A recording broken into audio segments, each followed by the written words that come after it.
പത്തനംതിട്ട തിരുവല്ലയിൽ digital arrest എന്ന വ്യാജേന വീട്ടമ്മയുടെ പണം തട്ടാൻ ശ്രമം. മുംബൈ ക്രൈം ഡിപ്പാർട്ട്മെന്റിന്റെ പേരിലായിരുന്നു തട്ടിപ്പ്. ആധാർ കാർഡിൽ തിരിമറി നടത്തിയെന്ന് ആരോപിച്ചാണ് ഭീഷണിപ്പെടുത്തിയത്. ബാങ്ക് ഉദ്യോഗസ്ഥരുടെ അവസരോചിതമായ ഇടപെടലാണ് തട്ടിപ്പുകാർക്ക് പണം കൈമാറാനുള്ള നീക്കം തടഞ്ഞത്.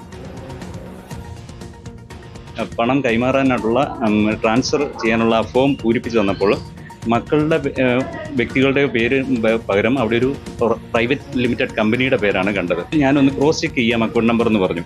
അപ്പോൾ അവർ അല്പം പരുങ്ങുകയായിരുന്നു ചെയ്തത്. അത് കഴിഞ്ഞ് ഇത് കാണിക്കാതെ പ്രൊസീഡ് ചെയ്യാൻ പറ്റുകയില്ല എന്നുള്ള ഒരു സ്റ്റേജ് വന്നപ്പം അവർ ചെറിയ വിറവലോടുകൂടി ഫോൺ എൻ്റെ നേരെ കാണിക്കുകയായിരുന്നു. നോക്കിയപ്പോൾ അതിൻ്റെ ആ ഫോണിൻ്റെ മുകളിൽ സുപ്രീം കോർട്ട് ഓഫ് ഇന്ത്യ എന്നും സെൻട്രൽ ബ്യൂറോ ഓഫ് ഇൻവെസ്റ്റിഗേഷൻ്റെയും ലെറ്ററുകളാണ് കാണുന്നത്. അപ്പോൾ നോക്കിയപ്പോഴാണ് അത് ഓൾറെഡി അത് കോൾ റൺ ചെയ്തുകൊണ്ടിരിക്കുകയായിരുന്നു. ഫ്രോഡ്സ്റ്റേഴ്സിൻ്റെ കോൾ അതിനകത്ത് ഓൺലൈനായിട്ടുണ്ടായിരുന്നു, അവരും കേൾക്കുന്നുണ്ടായിരുന്നത്. അപ്പം ഈ മാഡം ചാറ്റ് ചെയ്തുകൊണ്ടിരുന്ന അവരുമായിട്ടായിരുന്നു. എത്രയും പെട്ടെന്ന് തന്നെ അത് ബ്ലോക്ക് ചെയ്യുകയും ഫണ്ട് കൈമാറ്റം തടയുകയും ചെയ്തു. കഴിഞ്ഞ ചൊവ്വാഴ്ച ഞങ്ങളുടെ ബ്രാഞ്ചിൽ ഒരു ഇൻസിഡൻറ്റ് ഉണ്ടായി. നമ്മൾ വ്യാപകമായി കാണുന്ന ഒരു സൈബർ തട്ടിപ്പ്, ഡിജിറ്റൽ അറസ്റ്റ്. ഈ ഒരു സീനിയർ ലേഡി ആയിരുന്നു, ബാങ്കിൽ വന്നു. ട്രാൻസാക്ഷൻ ചെയ്യുമ്പോൾ ഒരു ബെനിഫിഷ്യറി നെയിമിൽ ഒരു മിസ്മാച്ച് കണ്ടപ്പോഴാണ് ഞങ്ങൾക്ക് ഡൗട്ട് അടിച്ചത്. അപ്പോൾ ഞങ്ങളുടെ ഉദ്യോഗസ്ഥർ കൂടുതൽ ഡീറ്റെയിൽസ് ചോദിച്ചപ്പോഴാണ് കാര്യങ്ങൾ വെളിയിൽ വന്നത്. ഞങ്ങളോടെല്ലാം തുറന്നു പറഞ്ഞപ്പോഴാണ്, ഞങ്ങളെ വാട്സപ്പ് ചാറ്റ് പരിശോധിച്ചപ്പോഴാണ് ഇതൊരു സൈബർ ഫ്രോഡ്, ഡിജിറ്റൽ അറസ്റ്റ് ആണെന്ന് മനസ്സിലായത്.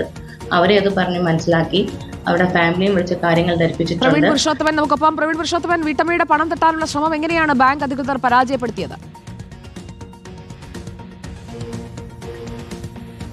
തിരുവല്ല ബാങ്ക് ഓഫ് ബറോഡ ശാഖയിൽ ഈ 68-കാരിക്ക് 3 അക്കൗണ്ടുകളാണ് ഉണ്ടായിരുന്നത്. 3 അക്കൗണ്ടുകളിലായി 21.5 ലക്ഷം രൂപയാണ് ഉണ്ടായിരുന്നത്.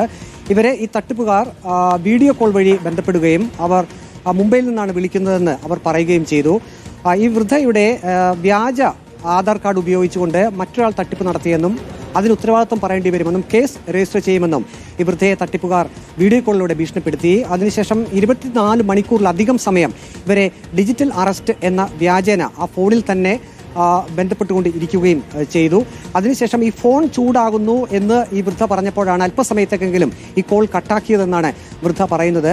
ഇവർ ഇത് വിശ്വസിക്കുകയും ഈ 3 അക്കൗണ്ടുകളിൽ നിന്നായി 21.5 ലക്ഷം രൂപ പിൻവലിക്കുന്നതിനായി ഈ ശാഖയിലെത്തുകയും ചെയ്തു. അങ്ങനെ ശാഖയിലെത്തിയപ്പോൾ ഈ വൃദ്ധ നല്ല ഒരു ഇടപാടുകാരിയാണ്. അതുകൊണ്ട് തന്നെ ബാങ്കിൽ എല്ലാവർക്കും ഈ വൃദ്ധയെ അറിയാവുന്നതാണ്.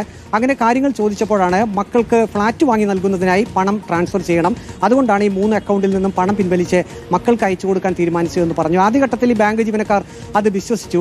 പിന്നീട് ഈ ഫോം ഫില്ല് ചെയ്തപ്പോഴാണ് അത് ഫില്ല് ചെയ്ത ആ സമയത്ത് അക്കൗണ്ട് എന്നുള്ളത് അത് ഒരു പ്രൈവറ്റ് ലിമിറ്റഡ് കമ്പനിയുടേതാണെന്ന് ഈ ബാങ്കിലെ ഉദ്യോഗസ്ഥൻ തിരിച്ചറിഞ്ഞത്. അതിൻ്റെ അടിസ്ഥാനത്തിൽ വീണ്ടും ഇവരുമായി സംസാരിച്ചപ്പോൾ ഏറ്റവും അവസാനം ഇവർ സത്യം തുറന്നു പറയുകയായിരുന്നു. വളരെയധികം ഭയത്തോടു കൂടിയാണ് ഈ 68-കാരി ബാങ്കിൽ ഇരുന്നത് എന്നാണ് ബാങ്ക് ഉദ്യോഗസ്ഥൻ പറയുന്നത്. ബാങ്ക് ഉദ്യോഗസ്ഥൻ്റെ വാക്കിൽ നിന്ന് നമുക്ക് മനസ്സിലാക്കാൻ കഴിയുന്നുണ്ട് ആരുടെയോ അടിമയെപ്പോലെ അവർ ആ സമയത്ത് പെരുമാറിയിരുന്നു എന്നാണ് തനിക്ക് തോന്നിയതെന്നാണ് ബാങ്ക് ഉദ്യോഗസ്ഥൻ പറയുന്നത്. ഏതായാലും കൃത്യസമയത്ത് തന്നെ ബാങ്ക് ഉദ്യോഗസ്ഥർ ഇക്കാര്യത്തിൽ ഇടപെട്ടു. അതിനുശേഷം ഇങ്ങനെ പണം കൊടുക്കേണ്ട ആവശ്യമില്ല, ഇത് തട്ടിപ്പാണെന്ന് അവരുടെ പറഞ്ഞ് മനസ്സിലാക്കി. അങ്ങനെ തട്ടിപ്പുകാരുടെ ആ ശ്രമം തടയുകയായിരുന്നു. സുജയ. ഓക്കെ, പ്രവീൺ പുരുഷോത്തമനാണ് വിവരങ്ങൾ നൽകിയത്.